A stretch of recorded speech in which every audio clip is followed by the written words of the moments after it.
everyone, welcome back. It's another mini episode, and today I'm excited to bring you the topic of food regulations.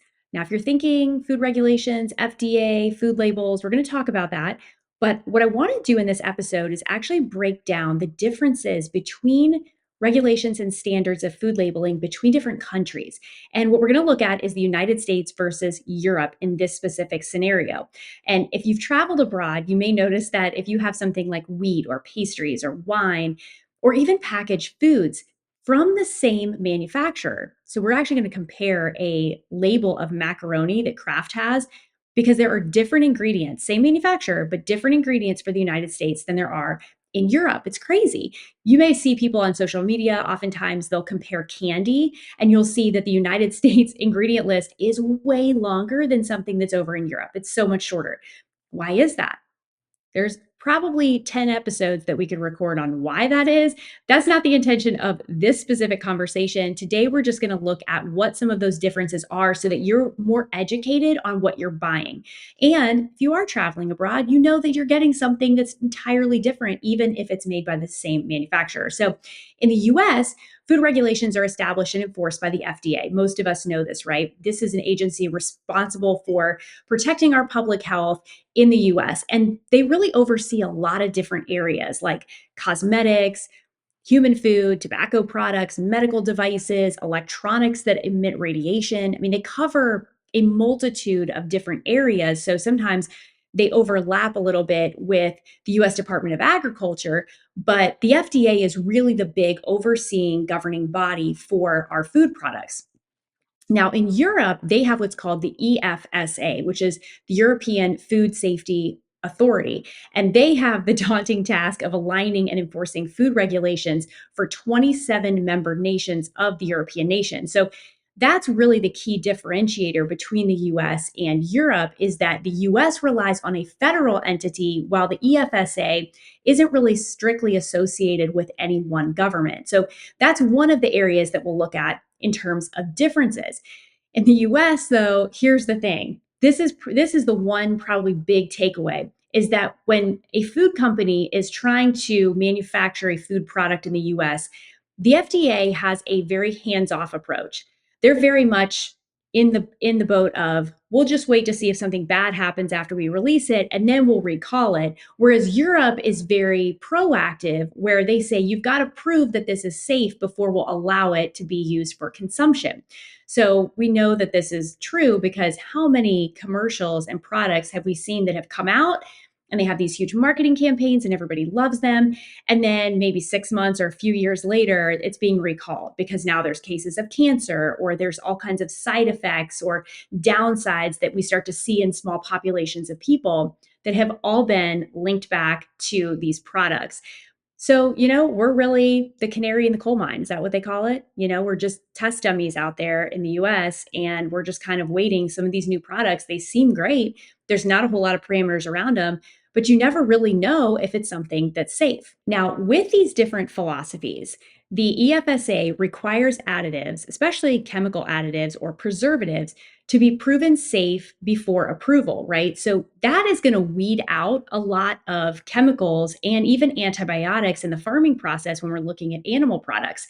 Whereas the US, we allow a lot more. So I want to cover what the main ones are, and there's 8 of them. Now, the first one is RBGH, which is recombinant bovine growth hormone. Now, this is a normal hormone. Bovine growth hormone by itself is a normal hormone in cows, and it's meant to help them produce more milk.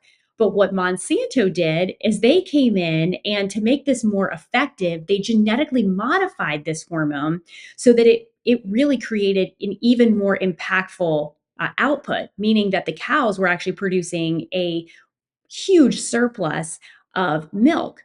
Why wouldn't we change that? Isn't this wild? So Monsanto genetically modifies this and we allow it in our food supply. This is crazy, right? This is something that is not allowed in European nations, but it is in the United States. Okay, the next one is ractopamine. So this is actually used to increase lean muscle tissue in animal stock. You're going to find this in pork, beef, turkey. You're basically just trying to increase the size of the animal because it increases the yield in meat, which then increases the bottom line and profitability of the farm. The next one is potassium bromate. You may be familiar with that. It's something that they use in flours and baked goods. It actually makes them fluffier, it makes them whiter. You're going to see this in a lot of packaged hamburger and hot dog buns, packaged goods. But again, this is something that is synthetic, and it's known to cause and have downsides for your health.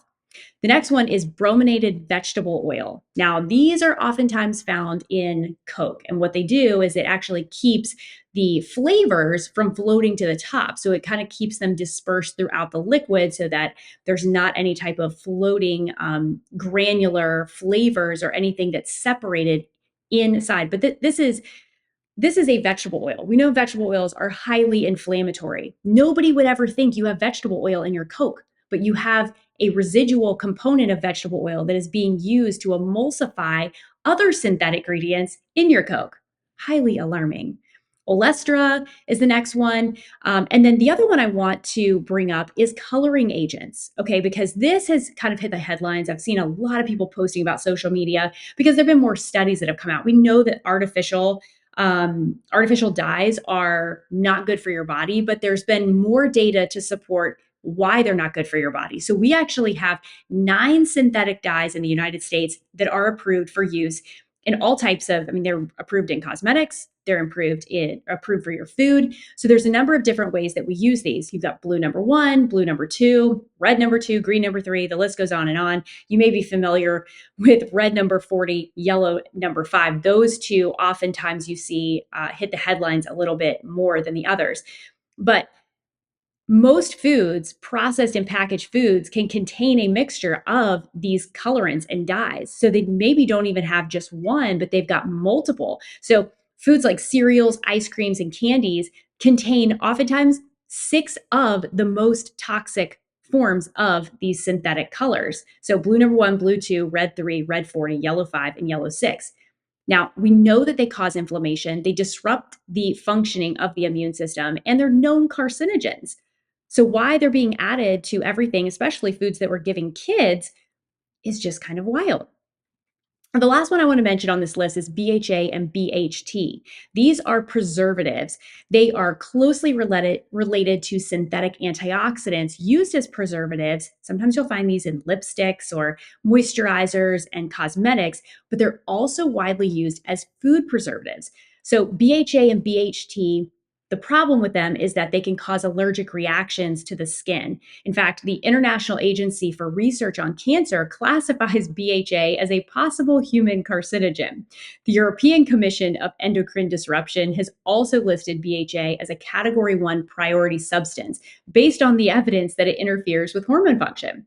Also see this problematic for the kidneys and the liver, so there's a high level of toxicity associated with this as well. Now, what do we do about some of this information, right? Because at the end of the day, we all kind of want to get educated on this stuff, but then it's like, what do you do with it? That's always my next question. Here's the thing I want to actually show you, because this is what can be confusing and oftentimes misleading.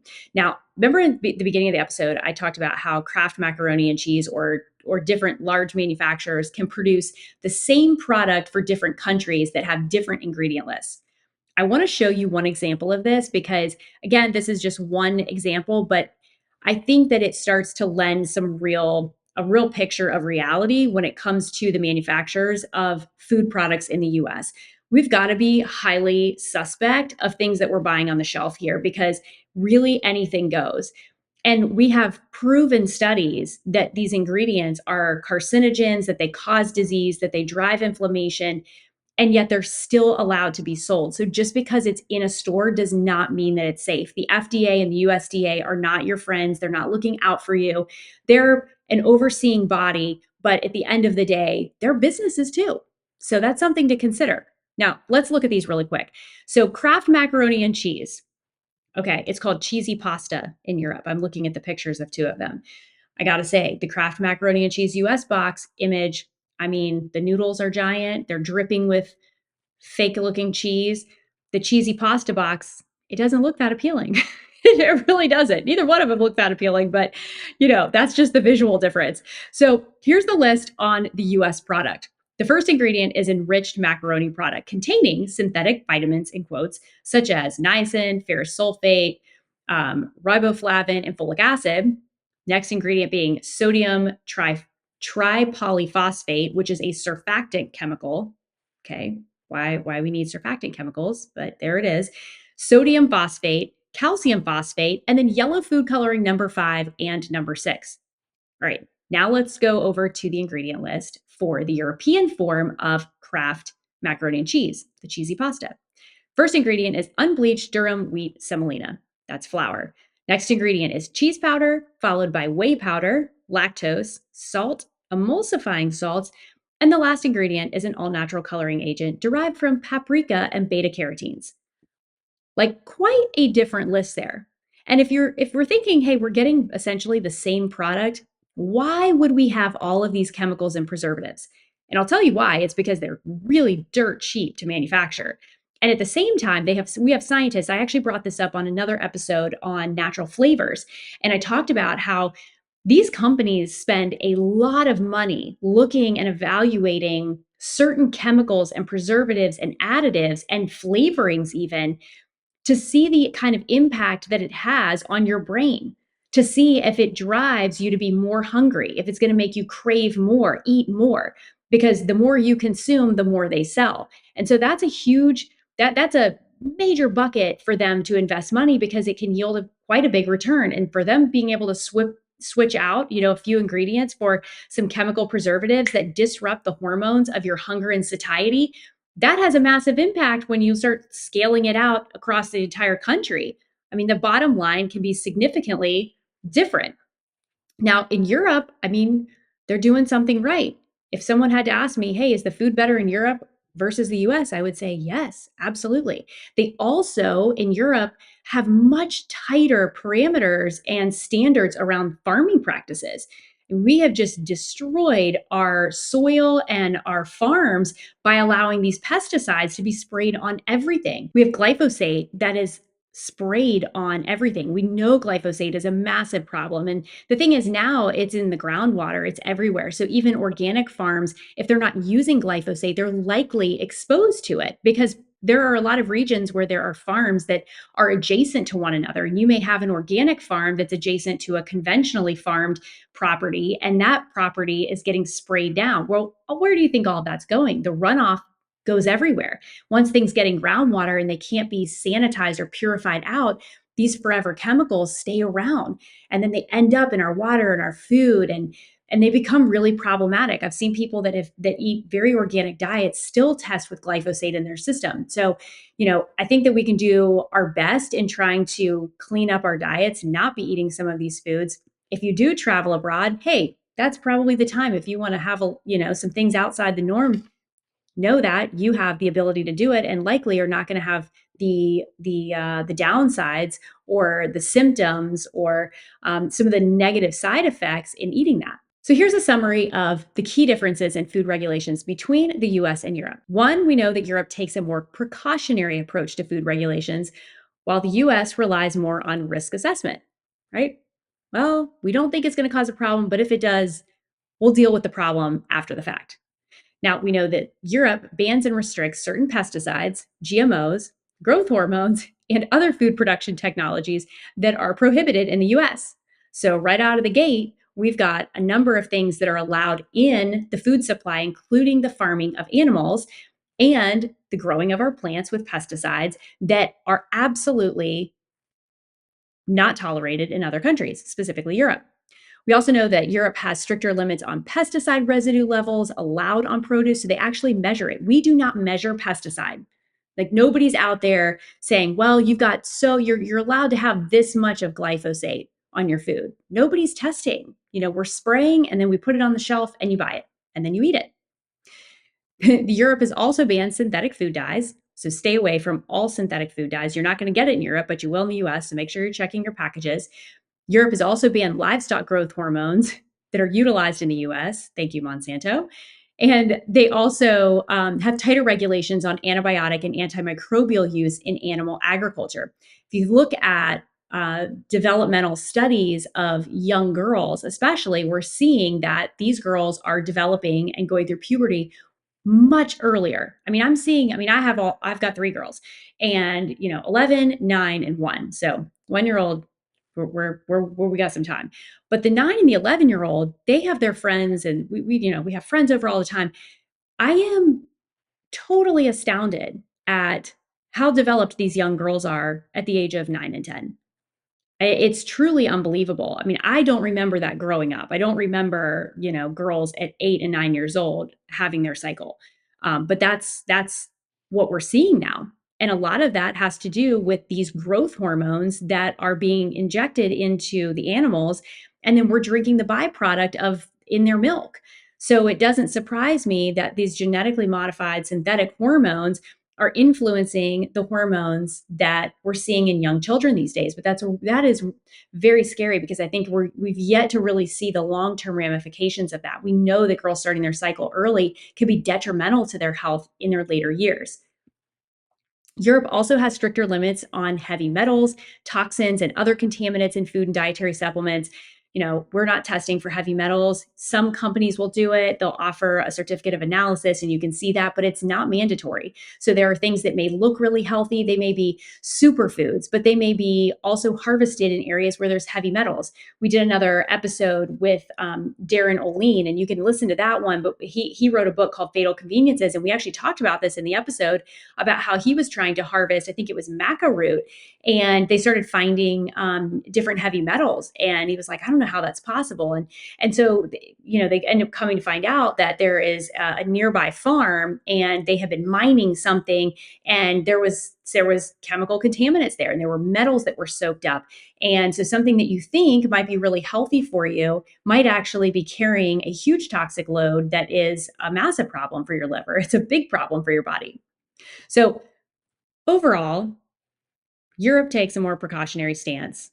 The US regulations have scientifically proven threats, but we have these permissive practices and substances, even though there's questionable human safety data. And it's disheartening in one way, but on the other hand, we're here trying to educate. And so the more that you know about this, the more you'll have a critical eye for the things that you're buying. And, most of the things on the shelf are just not going to make the cut. So I think the more that we start to embrace that and realize real food is the way to go. And then even when you get your real food, we've done this on other episodes, we talked about how to prepare it, using like some baking soda or an ozonator, and you can actually do kind of an ozone bubble bath for your produce, and that will help get some of the pesticides and the residue and things off of it.